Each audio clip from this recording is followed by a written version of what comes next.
Hello students, welcome again. आज की अपनी इस क्लास में हम डाइलेक्ट्रिक मटेरियल की बेसिक प्रॉपर्टीज पे बेस एक न्यूमेरिकल एग्जांपल करेंगे। ये numerical example previous engineering services में सब्जेक्टिव पार्ट में आ चुका है और ये जो आपका न्यूमेरिकल है it consist of 20 marks in ES mains exam. तो आप ये देखिए कि आप छोटे छोटे सेक्शंस को जब पढ़ते हैं तो आप किस तरीके से अपने स्कोर में एड ऑन करते जाते हैं। तो छोटी छोटी जो डिटेल्स है उनको थोड़ा ध्यान दे के पढ़िए। अपने स्कोर को बढ़ाने के लिए ये सब छोटी डिटेल्स आपके लिए बहुत इंपॉर्टेंट रोल रखती है।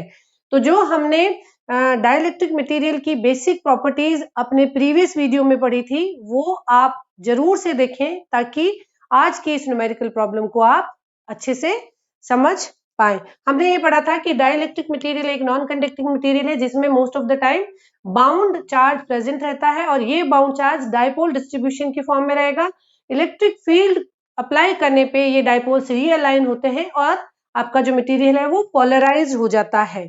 ठीक है, तो उसी बेसिक प्रॉपर्टीज के जो हमने डिफरेंट फॉर्मूला समअप किए थे उस पे बेस एक न्यूमेरिकल प्रॉब्लम है, इसे सॉल्व करते हैं ताकि सारा जो हमने कंसेप्चुअल डिस्कशन किया है वो प्रॉब्लम में कैसे बनता है ये छोटे छोटे ऑब्जेक्टिव पार्ट में भी पूछे जा सकते हैं और कंप्लीटली एक आपका 20 मार्क्स का क्वेश्चन है। सो पे अ लिटिल अटेंशन और आप बहुत अच्छे से ईएमएफटी में हाई स्कोर बिना किसी कंफ्यूजन के ला सकते हैं।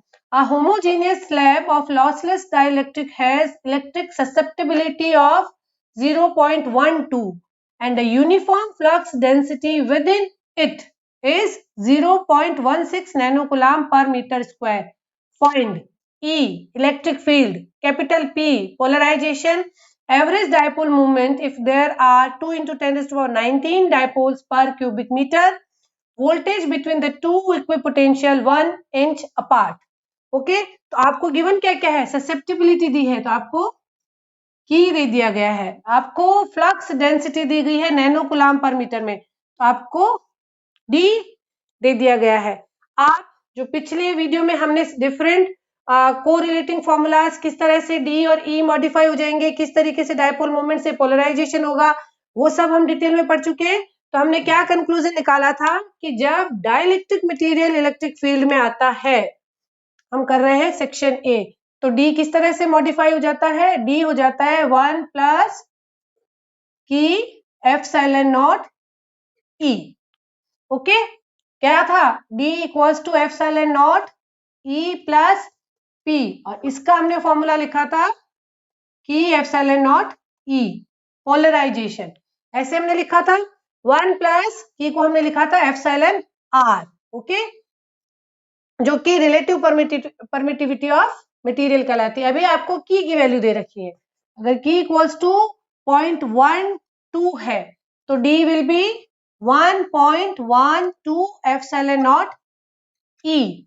डी भी आपको दे रखा है, ये आप एप्सिलॉन नॉट की वैल्यू आपको पता है, आप ई की वैल्यू कैलकुलेट कर सकते हैं। ई को कैसे कैलकुलेट करेंगे, ई will be D upon 1.12 epsilon naught, that is 0.16 nanocoulomb per meter square divided by 1.12 into 8.85 into 10 raised to power minus 12।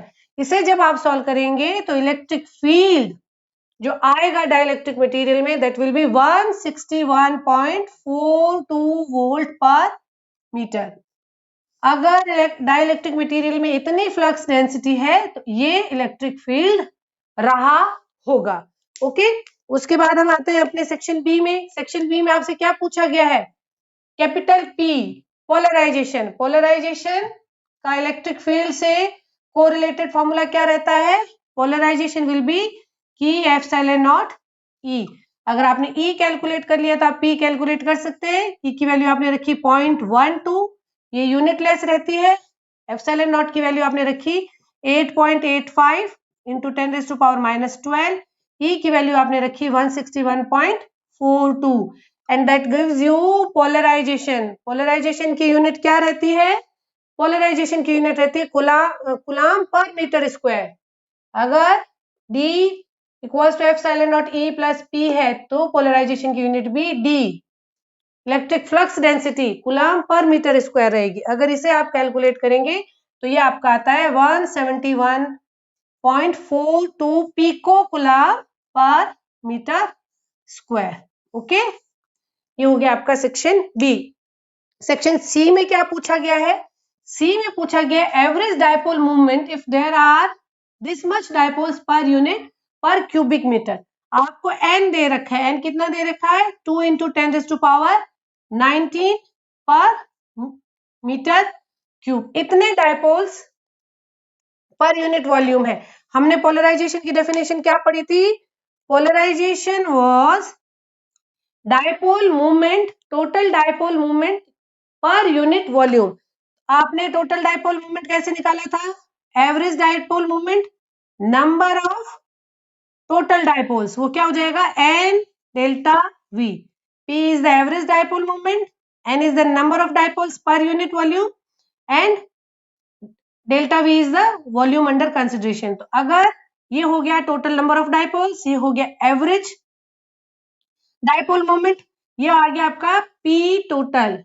P total, ये जो स्मॉल p है ये डायपोल मोमेंट को बता रहा है। ओके, इसको अगर आप यूनिट वॉल्यूम से डिवाइड करते हैं तो आप पोलराइजेशन कैलकुलेट करते हैं, ऐसे ही ना?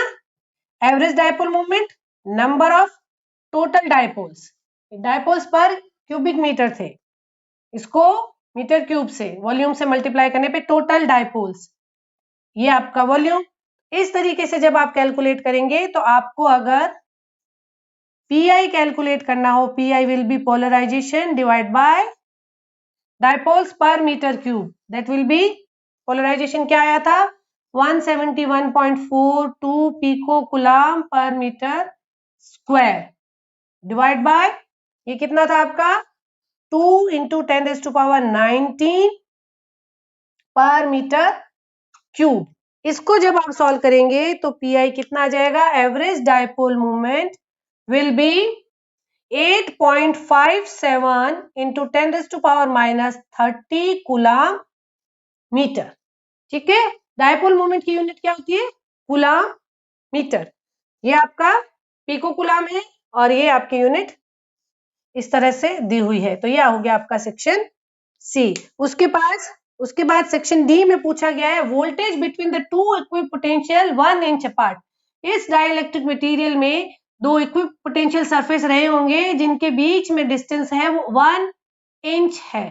ठीक है, अगर वोल्टेज निकालना हो तो V इक्वल्स टू क्या होता है? V इक्वल्स टू, अभी हम अगर वॉल्यूम मैग्नीट्यूड की बात करें तो E dot dl electric field and the distance between the equipotential surfaces.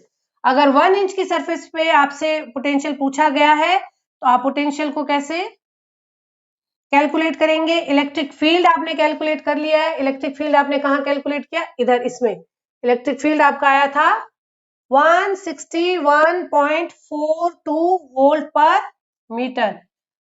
DL है इनके बीच में जो डिस्टेंस है 1 inch, that will B 2.54 centimetre. और इसको जब आप सॉल्व करेंगे तो आपको पोटेंशियल या voltage between two equipotential surface will be 4.097 volt. Okay, इस तरीके से आपने दो इक्विपोटेंशियल सरफेस के बीच में वोल्टेज भी निकाल लिया। इलेक्ट्रोमैग्नेटिक फील्ड हो गया, इलेक्ट्रोमैग्नेटिक फील्ड थ्योरी हो गया या कोई भी सब्जेक्ट हो गया, उसमें जब हम इस टेक्निकल लैंग्वेज में प्रॉब्लम को देखते हैं तो हमें ये क्वाइट कॉम्प्लिकेटेड लगती है और हम उसे अटेम्प्ट लेटर की सेक्शन में डाल के आगे मूव ऑन कर जाते हैं। उन सब सेक्शंस को अटेम्प्ट करने लगते हैं जो इजियर लैंग्वेज में लिखे हैं। यहाँ पे अगर आपने प्रॉब्लम को 2 मिनट देके इंटरप्रेट कर लिया तो ये जो प्रॉब्लम्स हैं ये बहुत कम टाइम में सॉल्यूशन लिख के अपने स्कोर को हाई करने में आपकी बहुत मदद करेगा। और यही कॉन्सेप्ट इलेक्ट्रोमैग्नेटिक फील्ड थ्योरी के सभी टॉपिक्स पे रहता है। थोड़ा सा जब आप इसको अभी पढ़ रहे हैं अपनी प्रिपरेशन के टाइम पे, थोड़ा सा ओवर अटेंशन देके आप इसे पढ़िए। इसके जो एक लाइन का स्टेटमेंट है उसका फॉर्मूला आपका हार्डली 10 या 20 सेकंड में सॉल्व हो जाएगा और आप बहुत अच्छा स्कोर कर सकते हैं। इस सब्जेक्ट को खूब पेशेंस के साथ पढ़ें एज वेल एज खूब सारी प्रैक्टिस करें। डाइलेक्ट्रिक मटेरियल पे स्टेटमेंट वाइज, थ्योरेटिकल और न्यूमेरिकल इसकी बेसिक प्रॉपर्टीज पे क्या क्या प्रॉब्लम्स बन सकते हैं, उन सबको हमने डिटेल में डिस्कस कर लिया है। इनको समझ पाने के बाद डाइलेक्ट्रिक मटेरियल्स की बाउंड्री कंडीशन हम अपने अगले वीडियो में डिस्कस करेंगे। Keep learning, keep watching. Thank you.